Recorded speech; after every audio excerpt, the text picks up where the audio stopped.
I'm wearing a shirt, just no one can see me, but so you know. I can't see you. Yeah.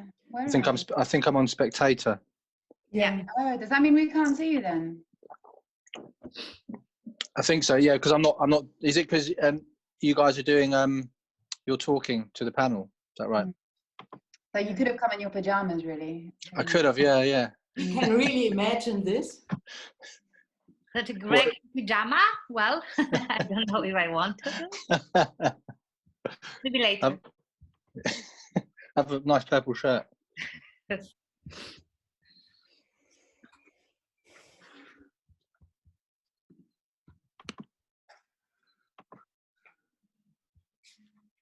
So we can start whenever you want, Hannah. Okay. Yeah. It's 2 minutes past 11. Yeah, shall we start now? Okay. Well, hello everyone, and welcome to this online webinar on co-creation as a tool for public engagement, as well as the launch of the IWBE-Everything website. So this webinar will last for 1.5 hours, and it is streaming on Facebook. And you can submit your questions by posting comments on the Facebook event. And you can also send them via messages, chats to this Zoom panel. So as I mentioned, this webinar focuses on co-creation with young people, and it considers the potential of co-creation as a tool for engaging performing arts audiences. So we will hear from different speakers, all of whom have been involved in IWBE-Everything, a 3-year-long project co-funded by the Creative Europe program of the European Union. We will also go through a guided tour of the project's newly launched online performance platform and introduce the 2 toolkits which were produced by the project. IWBE-Everything brought together 7 arts organizations that all make work for children and young people. The partners are from 7 European countries across the continent that are as similar and as different as Europe can be. So we have New International Encounter of the UK, which when this project started was still part of the European Union.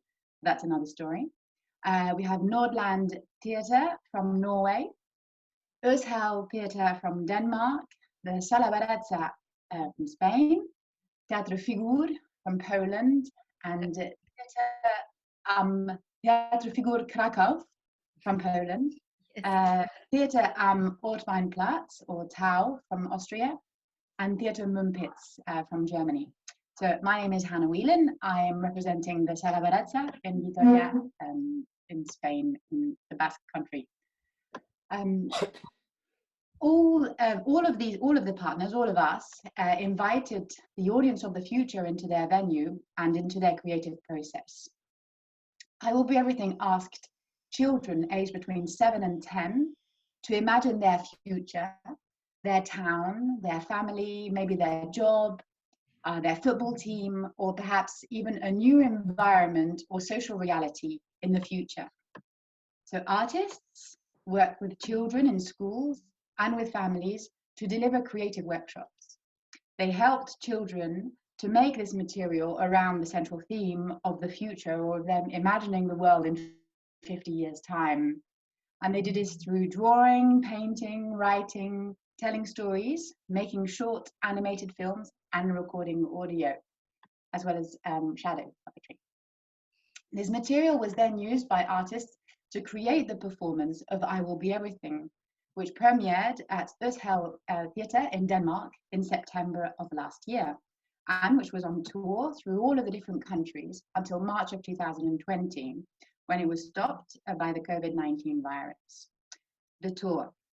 So this caused the project to consider reinventing itself as an online performance, which we will get a full tour of later. As a result also of the combined experiences of the 7 partners on this project, and thanks to the role of Heather Maitland, 2 toolkits have been created and have been made available online to download. A public engagement toolkit and a co-creation toolkit, and we'll get a view of those later.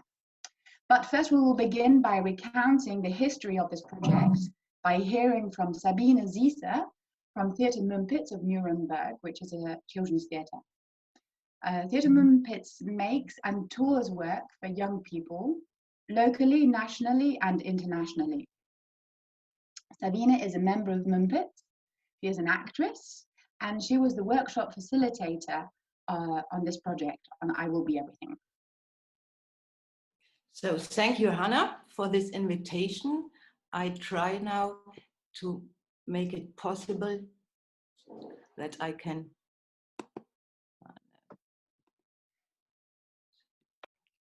So now you see it, the picture? Okay, I start. If children do not write their own stories about their future, however, someone else will write them for them. To set this spirit free was our main motivation in the project, to make children, to storytellers, our main task. We wanted to guide them on a journey into their own imaginations, an adventure into the unknown. So in 2017, 7 theatre companies from across Europe started a 3-year quest to collect fantastic, surprising, quirky and personal stories about the future created by children. After a year of research, discussing the right ways, the method to inspire and engage young people between 7 and 12, facilitators from all the theatres led several hundred workshops in schools and local communities. In our theatre work, we are used to find stories, to write stories, and to play stories. In the workshop with young people, we are used to inspire them to play, to jump in another role, to make a figure alive, to open body and soul. But most of us were not used to create a space where the children dare to find their own words and write their own story. A space where they become authors. So I think that was a real challenge for all of us in this project. Not only because lots of the children struggled with writing or even language per se, but also because there's always this fine line between inspiring children to create their own stories and suggesting ideas that make them only reproduce others. So this is why it was important to give the children confidence in their creative talent and to assure them that all of their ideas are equally relevant and important. Coming up with stories is not more difficult for children than it is for anybody else, but expressing them is. So looking now back, I think for me it was always a big treasure, a gift when the children started to write. After all the inspiring activities we made, the exercises, games, laughing, crazy noises, by a sudden there came a particular silence in the room. While listening to the sound of pencils on white sheets of paper, I was touched by the innocence, the seriousness, and honesty in the children's faces. They allow me to catch a glimpse into their true life realities, their dreams and fears, their doubt and wishes. And I felt our responsibility for them to make it possible that they will be everything. In a world in which adults ever too often take control of young people's narratives, co-creation may contribute to giving some power back. So I was very happy to be in this project. For me, it was a brilliant project, and the show if you ever can see it, it's a wonderful show with the kids as authors. Thank you very much. Thank you, Sabine. Really, really nice words. Very, very nicely delivered. Thank you very much. So we will now hear from Alex Byrne, the Artistic Director of I Will Be Everything and the Director of New International Encounters, or NIE. NIE is a theatre company based in Cambridge, in the east of England. Its focus is on making work with and for children and young people, and on bringing artists from different countries to work together. Since 2008, it has received 3-year regular funding from Arts Council England. Alex is unable to join us live today, as he and the rest of the NIE team are on furlough at this moment. In this video, Alex will outline co-creation and NIE's approach to it.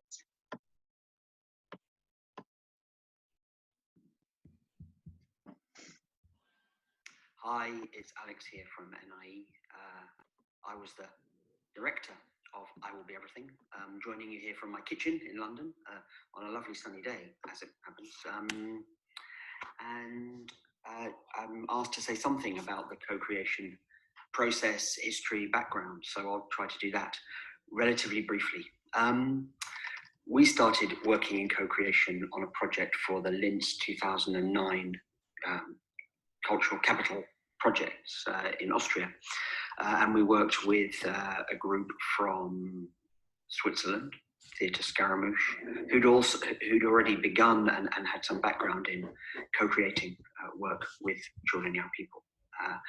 And from that experience, which I found very inspiring, exciting and interesting, we made a promenade installation performance on a boat on the Danube, using stories from hundreds and hundreds of kids from Linz. I sort of took that idea into my own process. And when NIE started to work at the behest of Arts Council of England in Peterborough, there's a city in the UK with a perceived need for more cultural engagement, I suppose, is the correct way of putting it. We wanted to do some work in that city, working with young people, and rather than bring our big ideas to them, we asked kids in primary schools to write us stories, which we then handed over to a group of artists to make into a performance. And that performance was an installation that was created in an empty shop unit in the shopping centre in the middle of that town. And the shopping centre in the middle of that town was the biggest thing in that town, and that's why we chose to put the piece into that venue. And it was lovely. It was a wonderful show. And there was something maybe quite lucky and maybe quite clever about asking kids to write stories that would happen in a shop. I think because kids know what happens in a shop. And they know that they can get things and they can dream things, and they know where stuff comes from. When we made I Will Be Everything, when we came to I Will Be Everything, we'd already done the pilot of that project. And I knew that, in a way, asking kids to write about the future can be really exciting and revealing, but it can also be tough for them because nobody knows what's in the future, and it's a mystery. It's hidden for us. It can be a place for dreams and imaginings and horrors and so on, but I think it's tough for kids to find ways to think and create about the future, just as it is for adults. So we had a really great process in I Will Be Everything, where the theatre workers who were going to work with the kids to make and create stories could all come together and discuss and develop ideas. And those ideas and ways of working and approaches have been shared in the co-creation toolkit, some different ideas. And those ideas are applicable not only in a project where you ask kids to think about the future, they can be adapted and used as approaches in any kind of project which is co-created, where you want kids to make and share their ideas. So I commend you to have a look at that. It was a wonderful exchange process of people coming from 7 different countries and with different thoughts and ideas about approaching working with kids as co-creators, as fellow creatives, and sharing some of their sort of best practice experience backgrounds. With I Will Be Everything, we then had a huge collection of material of different kinds. We had videos that kids had made, we had stories they'd written, we had ideas, inventions, we had many drawings, and we had some imaginings and even some songs and some poems and so on. So the key thing, I think, with the kind of co-creation that I'm interested in is handing that work over then to a group of professional artists, and the level of the degree of sort of feedback where the kids are involved and make part of the show or appear in the show, that's also in a way very open. For I Will Be Everything, we knew that we had to make a touring piece, and we knew that we would be 6 actors on tour, and that the piece had to sort of stand alone as a performance outside of its context. So I wanted it to be that people who came to see the show would have a wonderful time and wouldn't need to have known about the co-creation part of it, which stood in the background, that the show would stand completely independently as a wonderful piece of work outside of the fact that it was co-created, and then added on to that it was co-created. That might be a further discovery. But for an audience member, an adult or a child coming to see the show, I intended that they should have a wonderful time and learn something and be amazed and shocked and appalled and horrified and terrified and excited and joyful. And then they might discover that, oh wow, all of this material was created by kids just like me, and has been reprocessed here in a wonderful way, so that might be inspiring for them. But the co-creation in that sense, connecting to the final performance, wasn't key. It was just that we had a wonderful set of kids who'd collaborated with us and shared with us and allowed us to use their material. So in a way, I think that feels important, that the kids are, the material of the kids that the kids create has the same status as the ideas and thoughts and ways of working that are presented by the professional artists who then made the show. And that, I think that makes for a genuine co-created artistic exchange. If you say to children, write me a story, I'm an artist, write me a story, and if I love your story, I'll do my very best to present it in a way which is wonderful and illuminating. I think that sort of idea is key.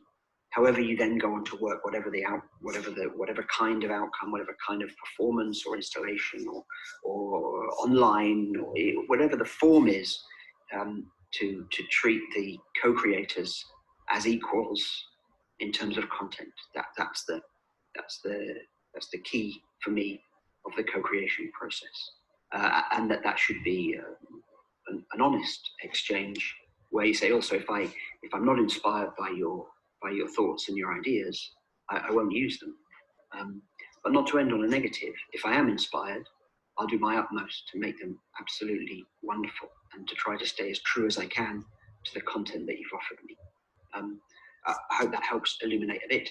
And I hope you enjoy having a look at what we've done in the project, some of the online material that we've created, and some of the online toolkits that we've developed kind of as a strand out of the process that we've been through for 3 years.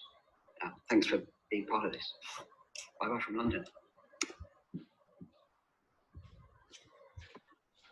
Thank you so much, Alex. I think I can safely say for everyone that was indeed very helpful to hear from your perspective, particular perspective about co-creation, and very interesting words. So thank you.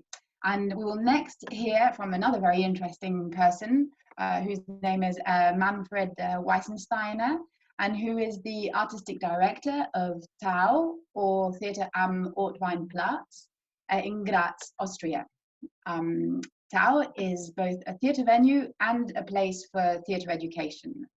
They produce new work with and for children and young people in Graz, and host the Biennale Spleen Festival of International Work for Children and Young People. So Manfred will now introduce the co-creation toolkit. It was Tau's responsibility as a partner in this project to produce it. And Manfred will now tell us about it and how it may be used. And Manfred, whenever you want, let me know, and I will share it with everyone on this Zoom. Greetings from Austria. Hello. Yeah, as Helen said, the Tao is a youth theater. We work with children, with young people, and we try to produce shows with them and with the ideas of them. And we ask them as experts of their own age and try to bring their stories on stage. And therefore, it was really, really a big chance for us to work together with 6 other theaters in Europe with a similar idea, namely the idea of co-creation. We were responsible at the end for the making of the toolkit. It was Andreas Wagner. He unfortunately cannot be here there, but I want to thank him in this way for his great work. And it was a process of collecting the different methods of the different countries. And I think this is the big benefit of this toolkit. We can really offer ideas and methods of 7 countries, 7 theaters, and 7 traditions of making workshops, of making theater. Our common main aim, or yes, was to get original stories from the kids about the future. And future is a little bit an abstract for the children. So we had to try to find methods to make it more real for them. And we wanted that they bring stories not influenced by the adults without cops in their head. And so our main aim was how can we manage it to guide them to their own imaginations. The toolkit is made really for theater workers and teachers. The context is a project about future, but you can use the toolkit as you wish. You can use the ideas and techniques for different themes and contexts. We worked with children from 7 to 12 years, but we want to invite you to try out the methods of co-creation for different age ranges and groups. Yeah, we tried to make 4 chapters. Introduction. Perhaps you can now show a little bit of our toolkit. Yes, with wonderful, beautiful pictures all over all over Europe. Yeah, stop it here. Yeah, here you can see the wonderful hammer too, and the contents. Yeah, we divided in starter activities where you find warming ups, where you find exercises for introducing a topic, then inspiration activities. For example, just a few examples: building a time machine, speed dating, making a speed dating, or the box of the future was very inspiring for the children. Or we brought objects to think over the past and then over the future, and at least creation activities where we can choose ideas, developing stories, and create material special for the show. Yeah, very nice photos, as you can see. They tell a little bit, perhaps a little bit more photos, please. Yeah, a little bit about the concentration in the workshops, tell about the stories of the children, and also about the philosophy of our work. At least for me, the toolkit should be an inspiration to encourage us to hear the voice of people who have no voice in our society. And so it is like a political statement for better living together. And yeah, and for example, we try to work with these methods and further in our theater. Now in the Corona times, we try to make a project with the children who work at home, and we ask them to write us stories about the gold. We said gold was found in the classrooms when they are not here now, and we wanted to ask them that they write us stories, and we got a lot of them, and now we are excited that we can make a show out of that. Thank you for being in this project, and thank you that you was listening now.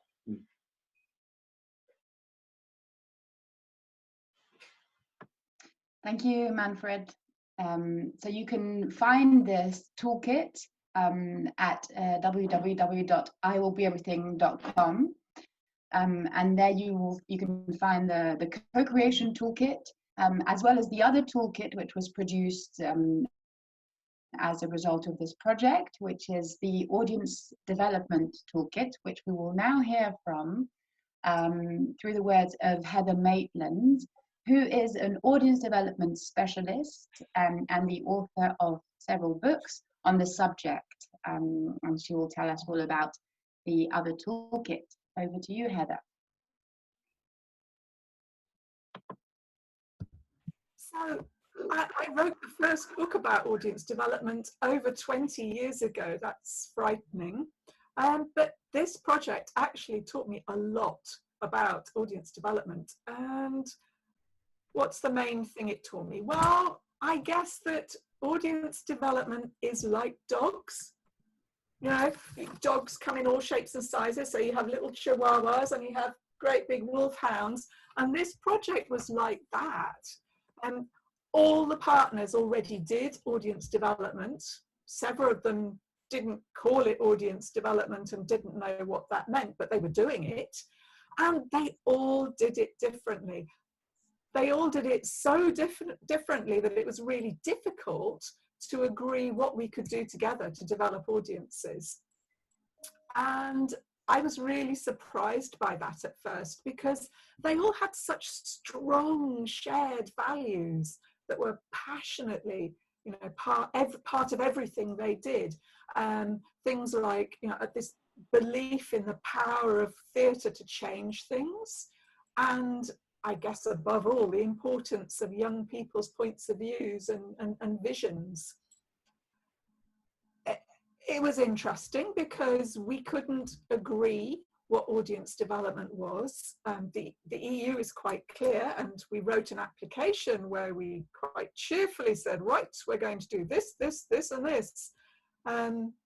The EU's definition is about deepening engagement, you know, about building people's relationship with culture, with the arts.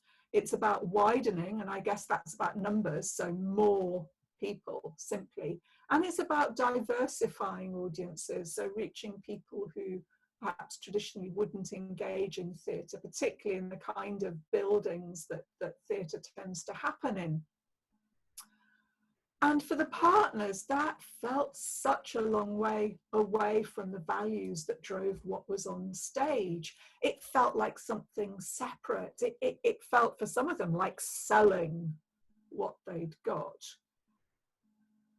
And I mean, we couldn't even agree what to call it. So, you know, for several partners, they hated the idea of audience development because it implied that there were people who needed developing, that there was, you know, kinds of culture that were more important or more valid than other kinds, and that audiences just sat still and listened. It felt so one way, and that's not what our partners are about. So we came up with the phrase public engagement because for everybody that implied a two-way relationship, and that it was about people, not audiences, whatever they are. And we even, in our very last meeting, were still debating this, but we came up with our I suppose it's a credo, you know, what we believe audience development to be, and I'll read it to you because I think it's pretty powerful. We believe that audience development is a heartfelt desire to be deeply connected to our place and its people, that's shared by everyone in our organization and that shows itself in everything that we do.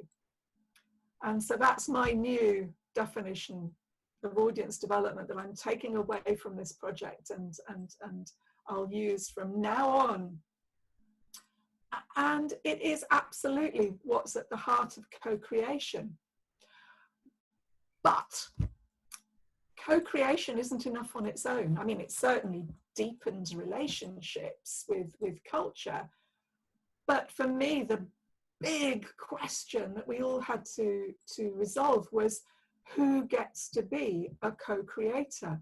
The partners were so aware that only teachers who were interested in theatre gave their students a chance to engage with it. So we needed to reach schools and families who didn't engage with culture, with the arts, as we defined it. And we discovered a really scary set of research from Germany and Sweden and to some extent Norway that showed that children no longer connected theatre with the world of the imagination. To them, theatre was schoolwork. And that was about the delivery mechanism that was being used in those countries and indeed, you know, quite often in the UK.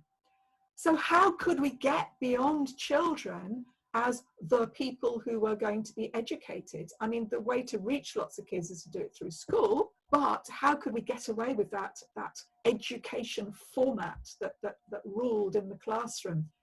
How could we get away from them as passive receivers of a theatre experience? And also, how could we show them and their families and their teachers how much their role as a co-creator was valued? So out of all of this debate and discussion comes the public engagement toolkit.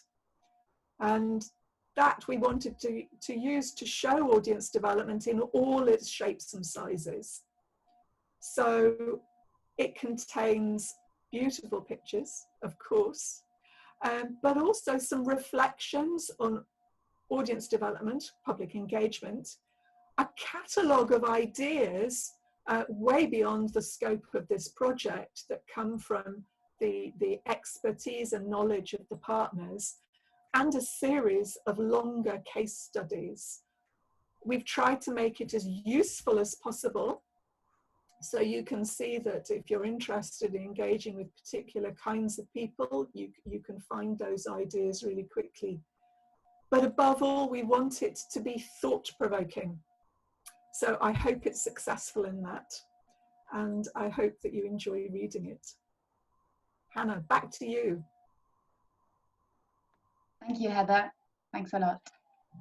So IWBE-Everything.com is where you can find the toolkit for public engagement and co-creation. And so we'll now go over to Denmark, to Copenhagen, and where we'll hear from Henrik Ibsen, one of the two directors of Ødsel Theatre. Ødsel, which is where the I Will Be Everything performance premiered in September of 2019, as I have already mentioned. So Ødsel Theatre is a regional theatre, and it's subsidized by the local authorities of Ødsel and the Danish Arts Council. And it is the aim of Ødsel Theatre to create stage art of high artistic quality that engages and challenges its audience, both artistically and in content. In its 22 years of existence, this theatre has produced a remarkable line of very well-received productions. And the theatre has a newly negotiated 4-year contract running 2021 to 2024. And Henrik will provide us with a case study of the focus Ødsel places on community projects. Over to you, Henrik.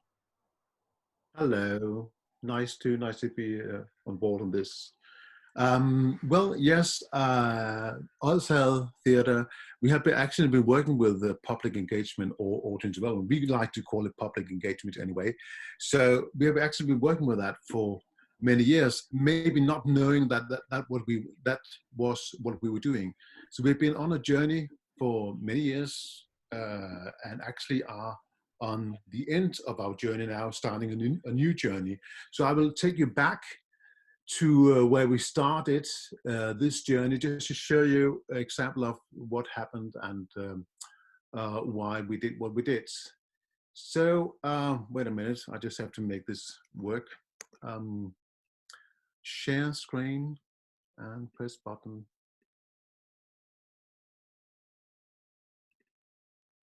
Okay. Can you see that? Good. So Ozhel is an area 1 hour, and let's see, here we are. Oh, go back. Here we are. Ozhel is an area 1 hour and 20 minutes from Copenhagen. So we were established there in '96, and an old mental hospital just outside the city of Nykøbing, Sjælland.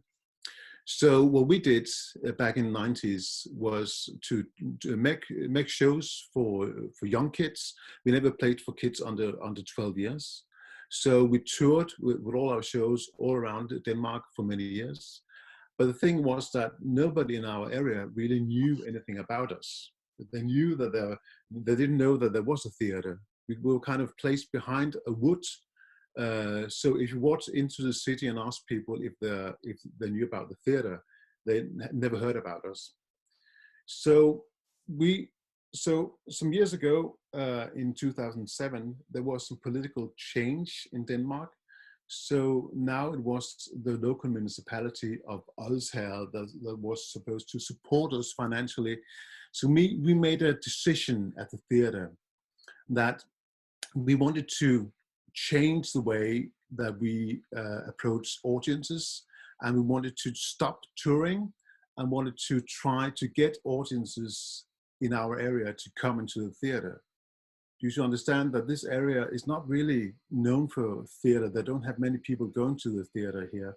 So it was a big challenge, artistic challenge also for us to find out how do we get people that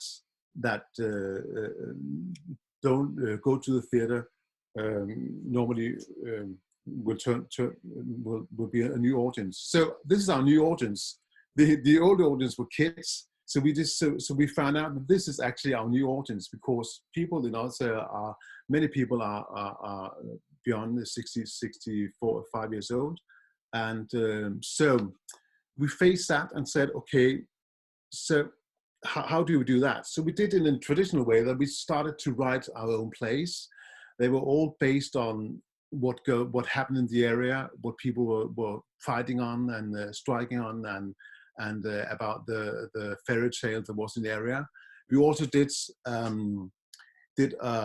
started up a tradition with a very funny Christmas show that we wanted to introduce to this new audience.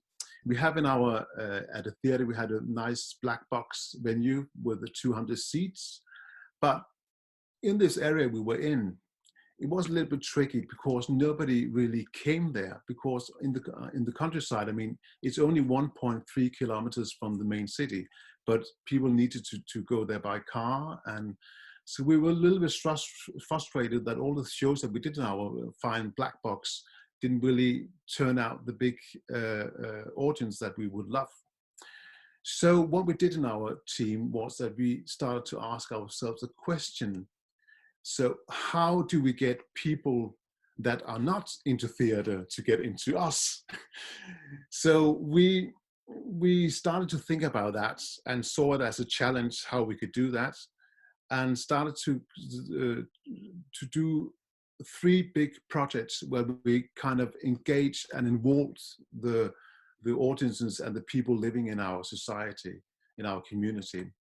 The first thing we did was that we contacted other culture institutions that also use the culture funding in the municipality. And we asked them if they wanted to join us. So there was a museum, the local library, and also the high school. So that was the first project we did where we engaged the audience. So what we did was that we made a show called Landet. It's on the countryside or far out. Should I stay? Should I go? That was a show. Actually, it started to be an exhibition at the museum. So the young people in the area, they were doing the exhibition, they were building it, they were putting in context in the exhibition about how to be young, and on the fact that when you are young, you have to leave this area to get an education, and the problems with that. So the young people were actually designing it. You see on the picture on the left, they were building up this exhibition. So our task was that we had a room, we didn't have a play. So it was kind of the opposite artistic way to go, that we started with a room and had to make a play that fit into that room. So we did a show there, and all the young people came to see the show. That was a big success, and we had a lot of people coming to see that. That was great. That was the first public engagement thing we did. So then it happens that this mental hospital that we stayed in, it had a 150 years anniversary. So what we did was that we wanted to interact with the town, and I'm starting somewhere else. The second thing we did was to make contact with the home care units in our town.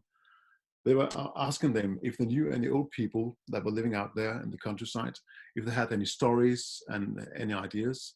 So we sent our playwrights out to meet with them and collected stories, and made a wonderful show where we tell stories from the old people in the area, and also sing their songs. After every interview, the author, the playwright, asks these old people, do you have a song that's your favorite song? So we kind of built up a show where we had both songs and stories.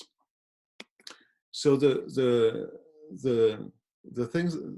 another thing we did was that we had this anniversary at the mental hospital, 150 years old hospital. So we invited the people from town to come on a journey to the mental hospital. We had about 100 extras, 100 people attending that. I mean, as actors, and we kind of build up an atmosphere around them with costumes and stories, and the people from town could come and meet this mental hospital and kind of talk about mental issues and so on. So in this way, we involved quite a lot of people in it, and it was quite fun. So you see, we had also set designers and costume designers and all that. Third thing we did was a show called Welcome to Twin Peaks, based on the famous TV series by, what's his name? Yeah, never mind. David Lynch. Yeah, David Lynch, that's right. Sorry, David. So what we did here was that we kind of started up, you see all the red dots, we started up on the local community house in the middle of our area. Here we started the show.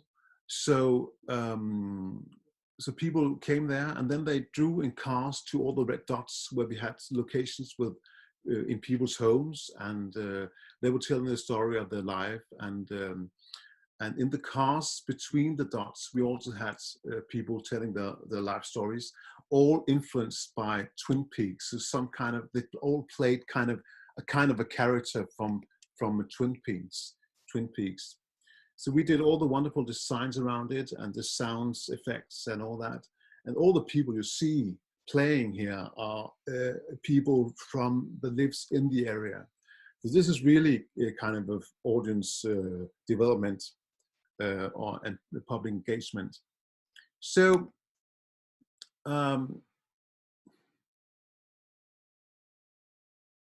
what happens now is people really started to know who we were, and we got really famous in the area over some years. Of course, it took some time.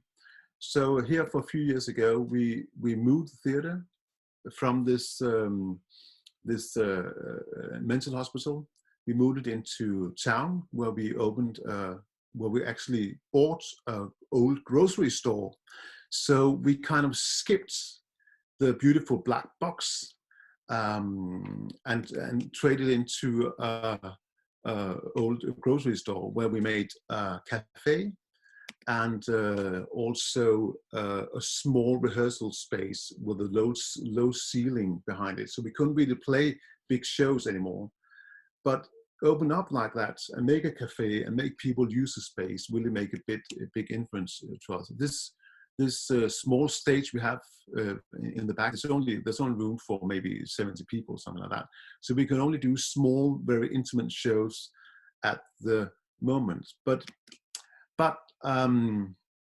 people really love us. This is a group of old people. Is one of the other activities that we made. We made a theater group for old people. And they are also, though all these people are also kind of, some of them were in the Twin Peaks and the other shows. And those people are also ambassadors for the theater, quite a lot actually. So here we are. So we did all that, and that was great. But we gave up the black box, so we don't have a theater room. But now it happens because we got quite a few million, 35 million crowns to build a new event. So this will look like this, and it will open in 2022. Where we also will write, the opening piece is also a piece that we write about the area, and the plan is that we now will involve some of the old people as extras and all the people in new, so we can make bigger shows in this place. So that's it. We still have our crazy tradition Christmas show going on, so it looks like that. It's quite fun. People love it. So this is my story. Very short introduction of what we're doing. So if you're interested, you can always contact us and see what happens. So now I would just I think go back to my home in Copenhagen. So thank you very much for joining me and listening to me. Bye bye. Thank you, Henrik. Thank you very much. Now we will keep on going north. So from Copenhagen, we're going to head further into Scandinavia, and we will now hear from Birgit Strid, the artistic director of Nordland Theatre, Mo i Rana in Norway, which is a state-funding producing theatre in the north of the country, where they make and present work locally and nationally for adults, families and children, and where they host international work too in this building. Birgitte will explain to us how being part of IWBE-Everything has been beneficial for the territory in different layers. Over to you, Birgitte. Yeah, thank you, Hannah. Yeah, I will start trying to show you how. No, it's gone. I was trying to share that one. Can't find it now. Sorry, the first technical mistake. I was trying to show you a picture where we are in Norway. It's quite far north. It's an Arctic region, actually. So it's on the outskirts of Europe. And we find that in order to prevent isolation and maintain the artistic development, it's important to touch base with other countries. And IWBE-Everything is a project allowing us to do this. The schools visited got to be a part of a well-planned project developed by several European partners. It had a clear process and a clear outcome. And this was warmly welcomed after the lack of drama education in Norwegian schools previous years. For the kids, the European aspect of the project was generating a sense of connection, both within their own workshop group and with other children across Europe. the local and international exhibition, because we had a local exhibition of the material they produced, as well as they got to be a part of the actual exhibition following the show. This created both recognition of the children's own contribution and recognition of similar ideas expressed through other children's material. And this was a very beautiful thing about the project, because this experience of recognition and pride, it also was evident in conversations that the children were having after the performance. They said like, oh God, my story was there, even though it wasn't. They saw some similar features, and you know, seeing their own stuff being performed, they just felt this ownership that was really valuable. The pupils from Norland were writing with pupils in Denmark with pen pals. That was adding to the children's sense of connection with other children in Europe, and their understanding of being a part of a project also going on in other places of Europe at the same time. So, and it all created this sense of being a part of a greater whole, which I find is really, really good thing about this project. For our workers, for those working closely on the project, the exchange of competence has been valuable. By meeting peers across Europe and exchanging ideas in all the project phases, they have been gaining inspiration and project managing skills. At the same time, they have felt that their contribution have been well received by the other participants. And for us up in the north, we're not, you know, we don't get to see that many people. There's 25,000 inhabitants in Mo i Rana. It takes like 14 hours to go to Oslo by car. Just to get that positive indicator for where we are as a theatre compared to other theatre workers in Europe was such a good thing. The theatre itself, it has given us valuable contact with our audience. It allowed us to come into their classrooms. I'm talking about the pupils, and that is their daily life. They let us into their dreams, thoughts, played with us and connected with us. And through meeting other theatres in the I Will Be Everything project, and through Heather Maitland's dialogue-based sharing of expertise, and through co-creating the toolkit, the theatre has reflected upon and become even more conscious about our relationship to audience in general. We have maintained an international, we have an international ambition, but our mandate is to create theatre for the county of Norway, and our funding is allocated to this purpose alone. Being a government-supported theatre, we are not likely to get extra financial support enabling us to go abroad with our productions. I Will Be Everything has opened this door for us. By being a partner in this project, we are keeping in touch with and keeping the pace with Europe.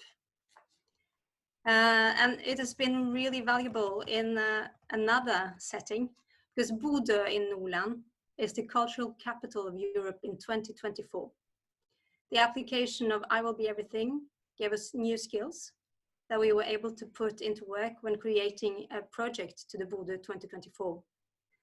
And our experiences, they were sought for and appreciated in several parts in the Bodø 2024 application process. We got great feedback from that, from the applicators. We're going to be a big part of this this year. I'm really, really grateful that we got to see even the first application that didn't go through, and rewriting it. All of that has been a really valuable experience for us. The theatre has an annual theatre festival, the Winterlight Festival. It lasts for a week, and it has approximately 100 shows. In 2024, the festival will have a European dimension. And I Will Be Everything has given us valuable context in order to achieve that. So just by getting to know you guys, we can have a dialogue about getting shows to our little Mo i Rana from all over Europe, which is a really good thing. The production itself got a good review in Periscope. That's an important national website for critics of art for children and young people. And it gave the project and our theatre national attention, which again benefits our local reputation. And judging from the performance I watched myself, The Spectator, and that was the one in Norway. I also watched it in Denmark in the opening, but the one in Norway with children. The Spectators got to be a part of a playful and multilingual universe where both children and grown-ups participated in the action. And this particular performance was a part of the Winterlight Festival that I mentioned, and it really suited the festival as a whole, and it brought an international aspect to it. So thank you. That was all from Norway. Thank you so much, Birgitte. Thank you for sharing your experience and also for sharing your appreciation of the performance. I think we've heard so much about this performance, and I think it's probably about time for those of you who didn't get the chance to see it, to at least see the trailer. So whenever you're ready, Jemima, maybe we could do that now.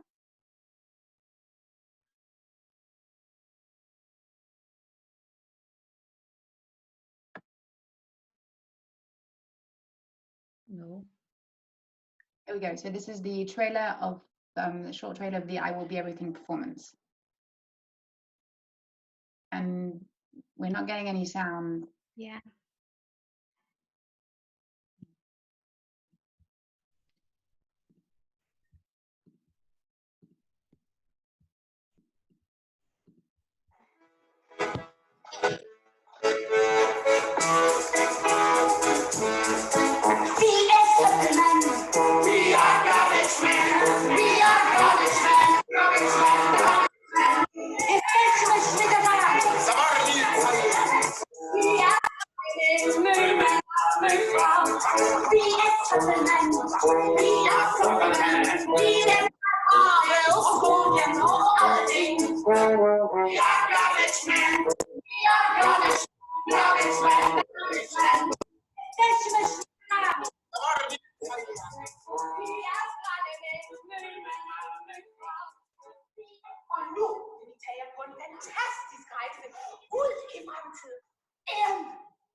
So there you have it, just a short glimpse of what that was.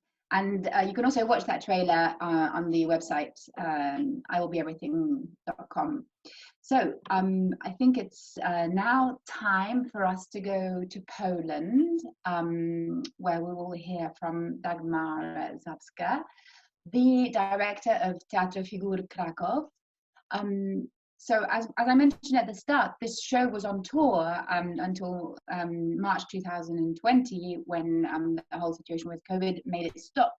And that's when the project decided to create an online platform, which is what Dagmar is now going to tell us about.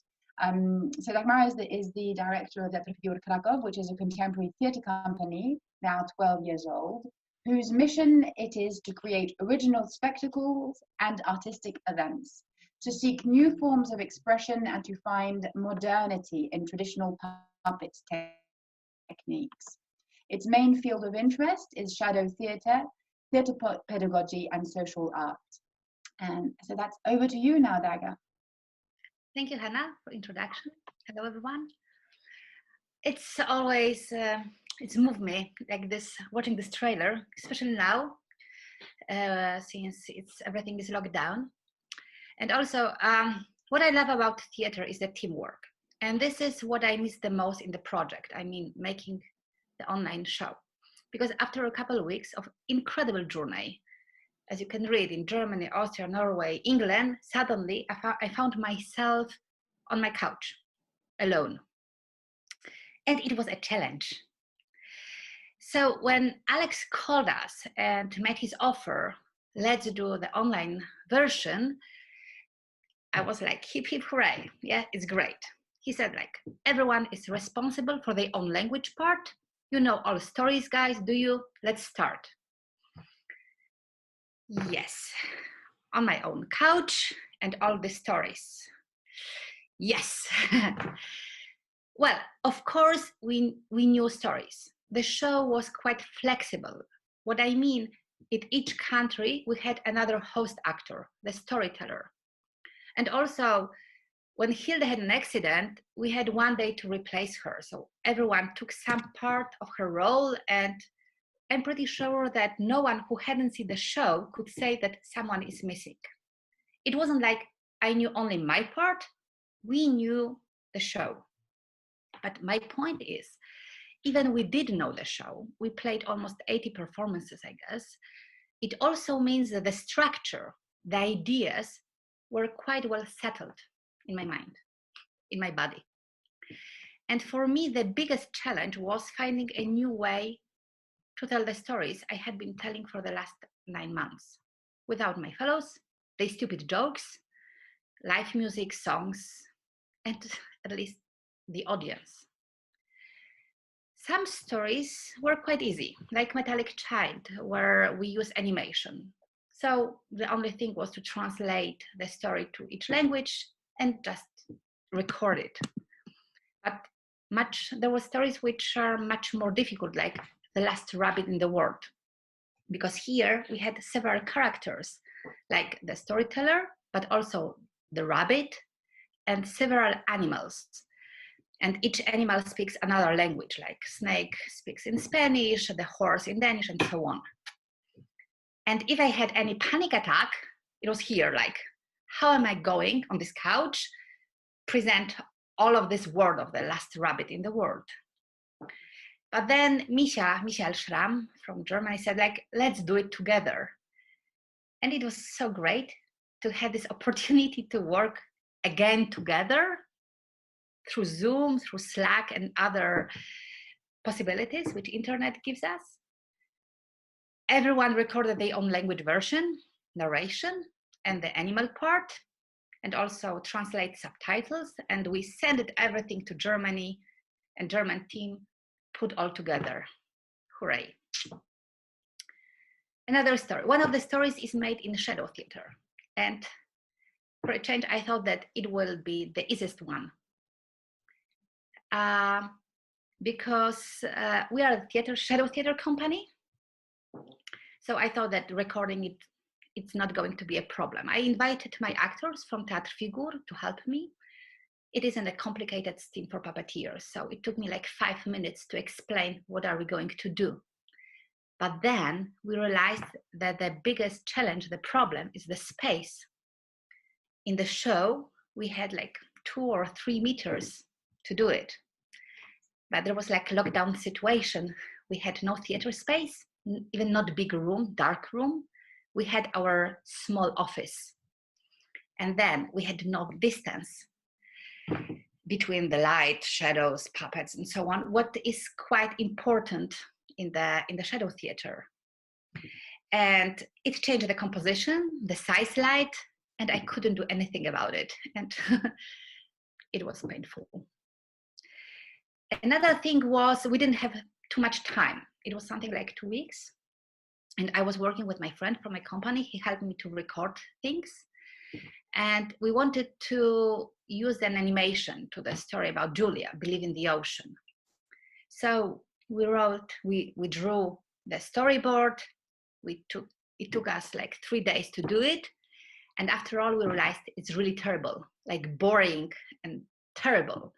And after this beautiful show we had, making a terrible story on the website for the next 5 years, I couldn't stand it. So we had to change it. So it wasn't like I had like, not only one version, but we had to experiment. Of course we did the new version, I accepted. But after all, it wasn't so easy. Well, I hope you will like our website new version. I like it. I had much fun. and I hope it will be fun for you too. Thank you, Hannah. Thank you, Dagmara. So now, after seeing the trailer of the performance, I'm now going to share with you the website. So this is IWBE-Everything.com, and here is where you can find the different materials which have been created for the project. And here you have the co-creation toolkit, and here you have the trailers that we watched and information about the project, different theatres. And here at the top, underneath the little pyramid, just to the left of the robot, you can see the online show. So if I click here, it will take me to IWBE-Everything.net, which you can also just access separately. Now, because I'm accessing from beautiful Basque country, it comes to me in a beautiful Basque language. So I'll just change over to English, and here you have it. So this website has been designed by Marie Chemnitz, and it has been so it has been a national collaboration. As we heard from Dagmara of her experience in Poland, of how she created in each of the countries, each of the artists that you saw in the trailer was busy at home making these videos in this confinement situation. So my home was one of the studio sets for the Basque stories, and we really did put the creativity of the whole family to the test to create these videos. So I really invite you to investigate it.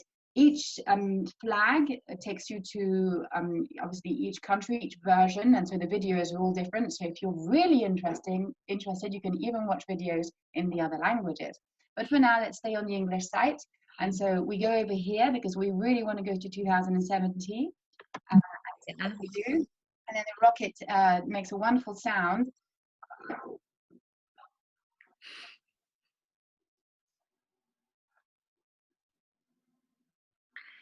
We can't hear the audio.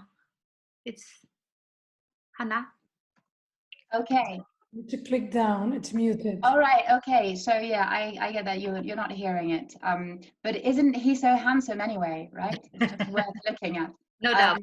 Okay, so I need to do something that's I should have done before, which is Down on your left, you have muted. Have I muted? Okay, you know what? Maybe you can just watch the video in your own time, and I think that will probably be better. Here's what happens when you've watched the introductory video. You come to the home page, and as the speech bubble indicates, there are 10 or maybe even 11 stories.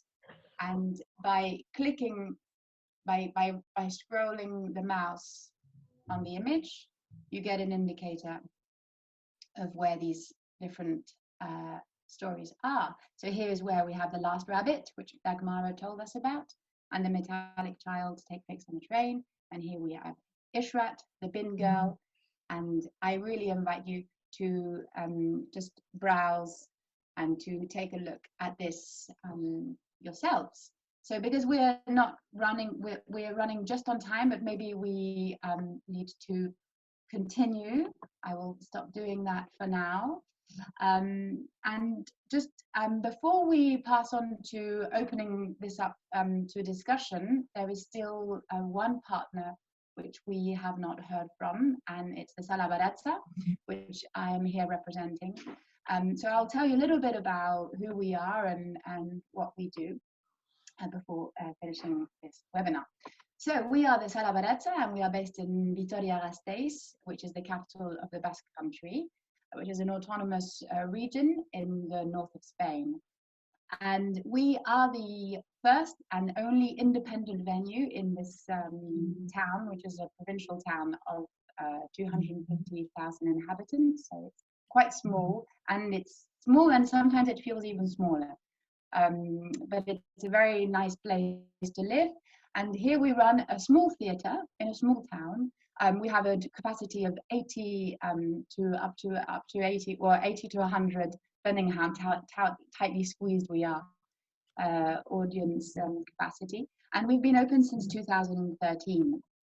So we really are a contemporary theatre and contemporary dance venue. And this opportunity of being part in of IWBE Everything has opened up a whole new avenue of work for us. The reason is that even though, I mean, we are a venue that's run almost entirely by artists, and in our experience, we have created and we have been part of processes making work for children and for young people, but we hadn't yet defined it as part of the venue's identity, that this sort of family branch, let's say. So that what participating in this project has allowed us is really to develop this avenue of work, which is making theatre for young audiences and for family audiences. Particularly, it's allowed us to create connections with schools in the town, which we hadn't done up until now. And it's been a really strong way to create connections with these schools, because we were offering them participation in this super exciting project. We were offering them workshops at no cost, and we were going into school bringing in this really exciting material. And so of course the schools were overwhelmed and really excited to be part of it. So for us it has been a super strong proposal to come in and to with which to establish this connection with the schools. So I was in charge of facilitating the workshops with the schools, and they were really, really well received by the young people who took part, and then all of the other cultural organizations in town as well. Because Barata is a small theatre, we were not able to host the show in our venue, but that in a way offered us the possibility of opening it up to the town. And so the performance was hosted in a theatre from the local council, and in partnership with another theatre company who make work here for young people. So that was another connection point for us through this project. I think that that's been our present, and it's really our future now in terms of developing this branch of work with the audiences with young people. So we are now truly committed to making work which develops audiences, family audiences, and young audiences with young people. I don't know if you would like to add anything, Jemima, to what I have said, because we have Jemima here. She is also a member of Sala Barata. Nothing to add? Okay. So I think that we can perhaps hear from other people, or from anybody else who's participating in this webinar. I'm not sure what the format is. Do we just open it up to any questions? Has anybody sent in any questions on the, put in a comment on the YouTube post? I'm allowing everyone now to speak. So if someone wants to make a question, it would be maybe wise to raise our hand or just use the questions and answers from the webinar.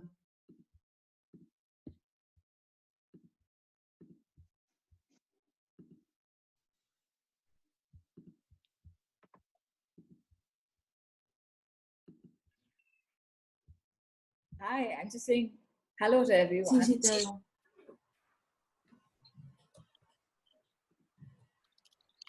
I've seen that a question has come in on the chat, which says, what was the most difficult moment for you, as in challenging? That's a great question. Would anybody like to take that question?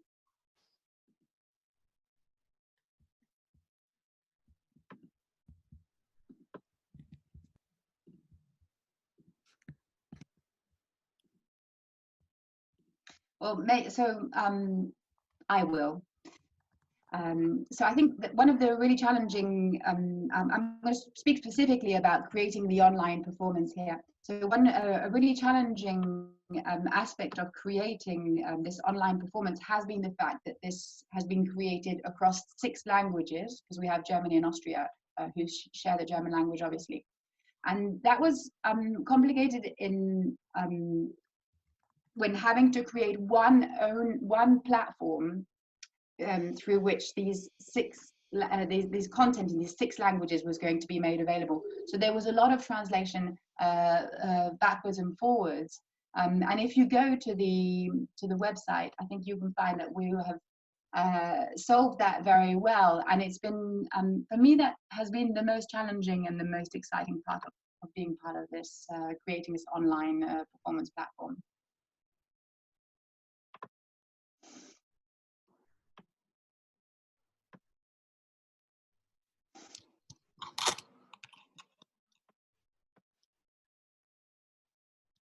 Any other questions? As Jemima mentioned, if you would like to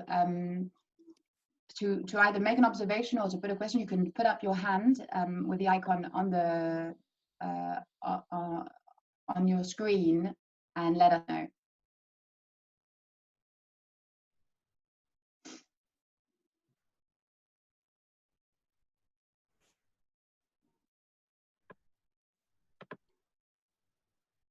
I think Heather, you would like to say something.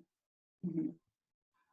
I was just, for me, the most difficult thing was realizing that the things that we had promised to do in the application for the EU funding for this project quite rapidly became irrelevant and redundant, and to negotiate that path between doing what kind of nearly doing what we promised, but actually doing something relevant that rapidly changed as the project progressed was, I think, hard, but probably shared by most collaboration projects like this.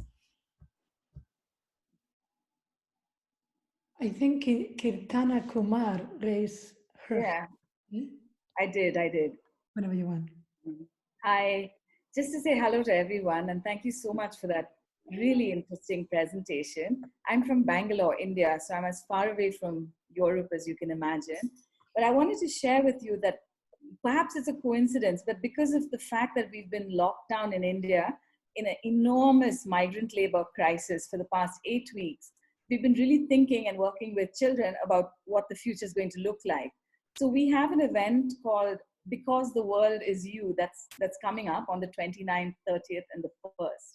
And I was just struck by how interesting it is that though we're such worlds apart and such contexts apart, we're thinking so similarly about public engagement and about children. So just to say thank you. Well, thank you, Kirtana. It's been amazing, the great similarity of your project, of your approach to ours in Europe a few years ago, but they have so much in common. Thank you. Thank you. We have a question from Evie Reich, who's asking, have the kids also been part of creating the online performance platform? Tara, what would you say? Somehow, yes, in some parts. If you will see the show, you can see like Rudy or Julian, our kids were involved. It's like somehow it was necessary, but also there was one part which was quite open. We were looking for the idea for a video clip to one of the songs in 50 years time. And I wrote on Facebook that if someone would like to join us, they are supposed to make a shadow workshop at their own homes and record the part. So there was some answers, and we got some videos from people who just made a workshop for their own kids and recorded. And it's not like a huge numbers of people, but there was a possibility to join us in this work as well. Yeah, and the results are really lovely, Dagmar. That video for me is really special to see how, and I think that it was a super interesting proposal to send out, to people who are at home, families at home, looking for resources, looking for things to do with their with their families, and I was really pleased to see that contribution to the online platform. So thank you for that idea. Thank you, Hannah. Mm-hmm.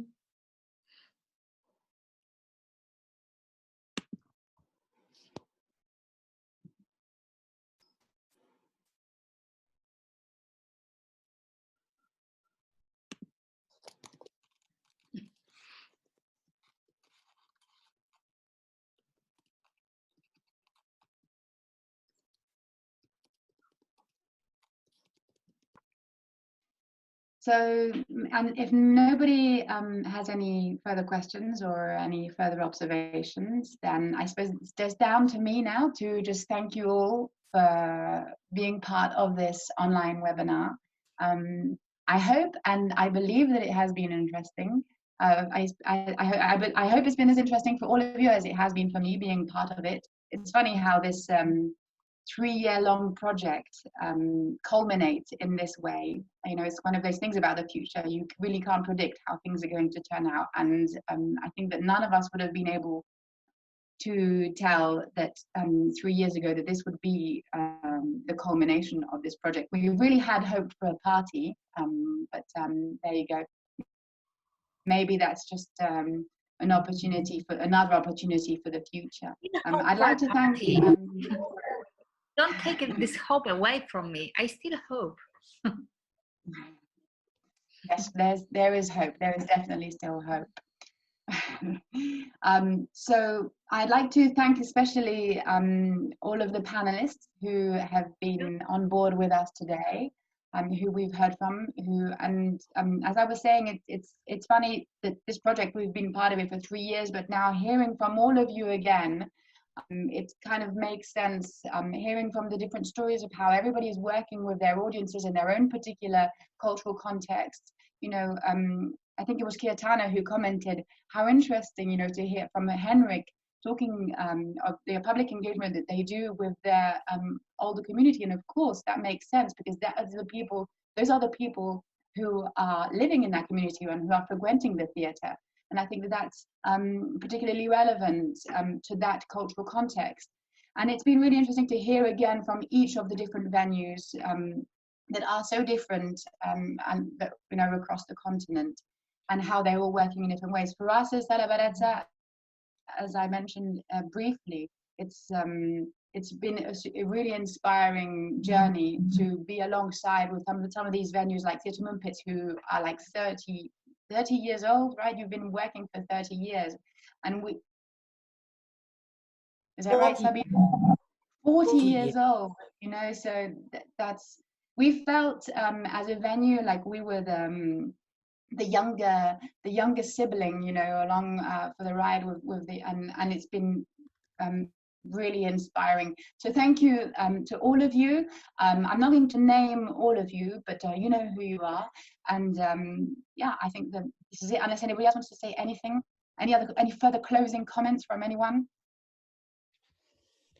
Just a quick note that we have as attendant Alex Byrne, the director of the show and the online show. So thank you, Alex. We have Greg Hall, who's been doing that one fantastic audios and a little bit of editing of a lot of tiny details for the online videos. Thank you very much. We also have Iker, who is our super web guy, who's been dealing with this 86 videos in many different languages with many different buttons that Marie so beautifully drew.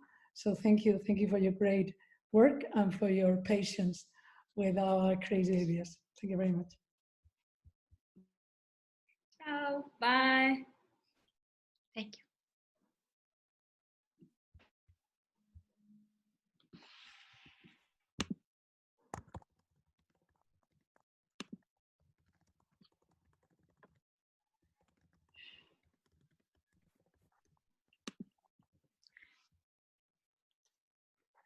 And thank you, Sala Barezza. You did a great job, like really, really, I'm impressed in such a time, such a good work. Congratulations. We will work to make the party. Please. We won't stop until we host the party. But please come here, I can move. Please in Krakow. Yes, here is cheap vodka. Everyone loves Krakow, so you know, I will have That's like true. hospital will be closed, so even I, you know, I can go to the hospital from the party. It will be closing. Okay, yes. Well, yes, I will start closing, okay? Thank you very much. Okay. Thank Thanks, you. guys. Thank you. That was Well fantastic. done, everyone. Well done. Really nice. Bye-bye. Bye bye.